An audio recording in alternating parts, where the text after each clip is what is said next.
Introduction. Almost everyone worries. We worry about money, health, relationships, work, the future, things we can't control, and things that haven't even happened yet. Worry makes us tired, stressed, unhappy, and unhealthy. In How to Stop Worrying and Start Living, Dale Carnegie teaches us how to reduce worry and live a calmer, happier, and more purposeful life.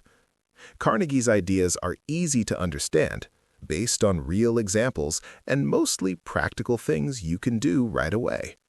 The book doesn't promise a magic cure, but it offers ways to understand why we worry and how to reduce its power over us. Carnegie begins by showing that worry doesn't solve problems. Instead, it creates suffering and confusion. Worry drags us mentally into the future or keeps us stuck in the past. Yet, we have a choice.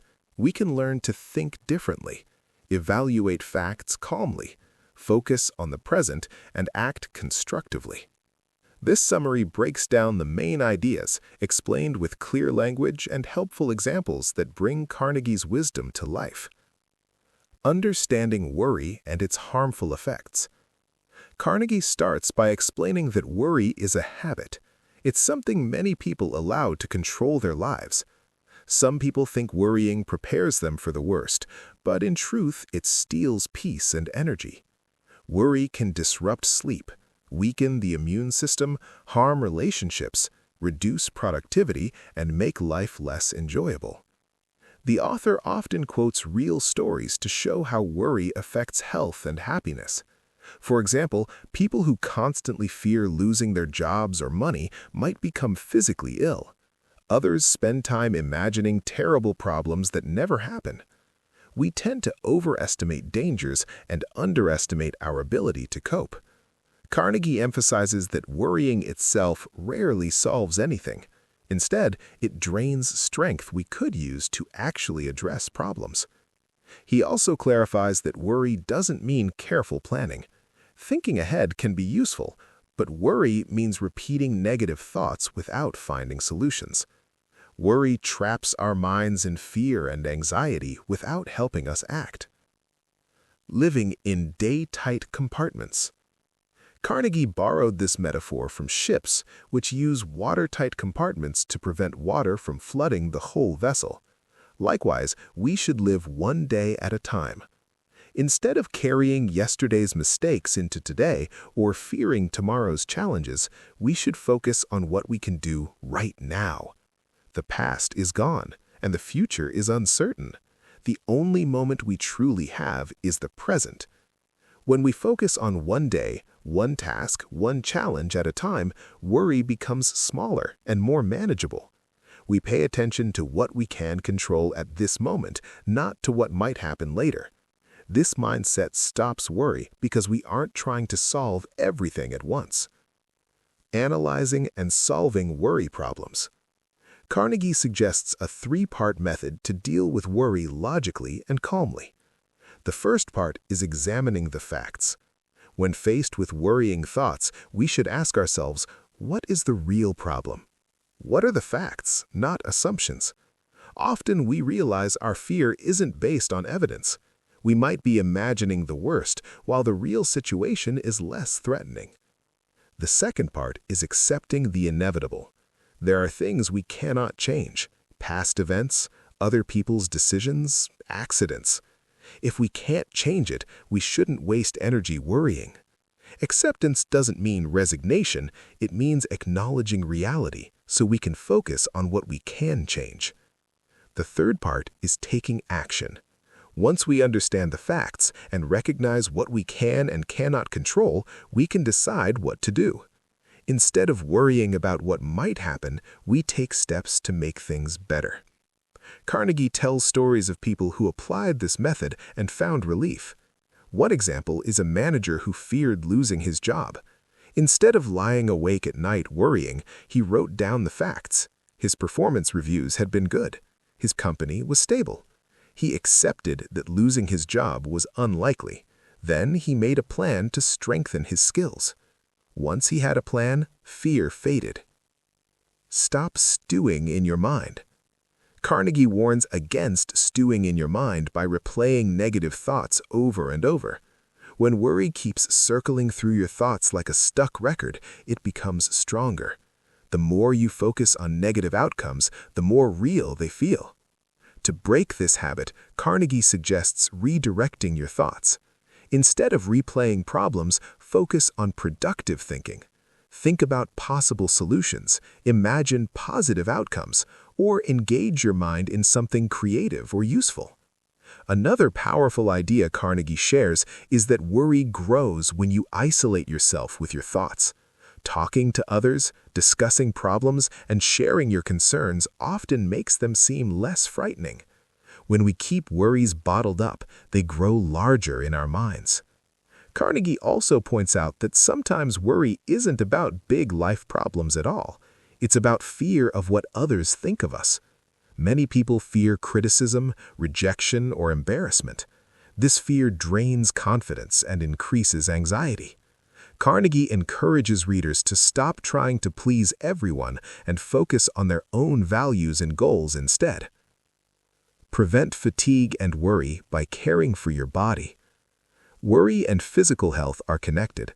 When your body is tired, hungry, or stressed, your ability to cope with worry decreases.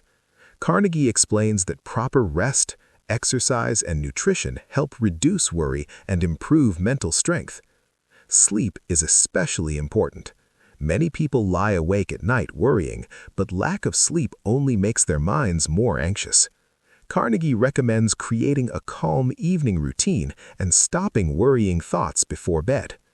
If a thought returns, write it down and decide what to do about it tomorrow. This simple act helps the mind rest. Carnegie also suggests regular physical activity. Exercise reduces stress, releases tension, and clears the mind. Even a short walk can break a cycle of negative thinking. Eating well and avoiding too much caffeine or sugar can reduce nervousness and keep your energy balanced throughout the day. Break the worry habit before it breaks you. The author argues that reducing worry is like breaking any habit. It takes awareness, effort, and repetition. You have to notice when you start worrying and then choose a different thought or action. Carnegie identifies common triggers of worry: fear of criticism, fear of failure, fear of losing what you have, and urges readers to question these fears. He says many fears are exaggerated or based on past experiences that don't apply now. He also encourages people to plan for the worst-case scenario. It may seem strange, but imagining the worst possible outcome and then thinking about how you would cope reduces anxiety. Carnegie tells stories of individuals who faced serious worries, job losses, financial troubles, illnesses, but who changed their mindset and survived with less anxiety. Their courage didn't come from being fearless. It came from facing facts, planning, and acting. Turn worry into constructive thinking. Carnegie emphasizes that worry isn't just negative, it's energy that can be turned into something useful. If you are worried about a problem, then your mind is already focused on something important to you. Instead of letting that focus drain you, use it to think of solutions. He suggests asking yourself questions like, what can I do now? What resources do I have? Who can help me? This shifts your mind from passive fear to active problem solving. Even if the solution isn't perfect, doing something constructive feels better than simply replaying worries. He illustrates this with stories from business owners, leaders, and ordinary people who faced challenges and chose action over fear. Their results weren't always perfect, but they were better than suffering under worry. Don't worry about criticism. A big source of worry for many people is the fear of what others think of us. Carnegie explains that criticism is often unavoidable, but worrying about it wastes energy and confidence. He reminds us that people judge others based on their own experiences, biases, and moods. Their opinions say more about them than about you. If you try to please everyone, you lose your own direction and peace. Instead of worrying about criticism, Carnegie encourages readers to learn from feedback that is useful and ignore the rest. Some criticism can help us grow, but we shouldn't let fear of criticism stop us from acting. He also suggests that when we stop caring so much about others' judgments, we feel freer to pursue our goals. This freedom itself reduces anxiety and improves happiness. Build stronger relationships, reduce worry. Carnegie believes that good relationships reduce worry. When people feel supported, loved, and understood, they are less anxious about life's uncertainties. He encourages readers to show genuine interest in others, listen well, and express appreciation. When you focus on others instead of your worries, your mind shifts to positive engagement. Strong social connections reduce stress and provide more resources when problems arise. Carnegie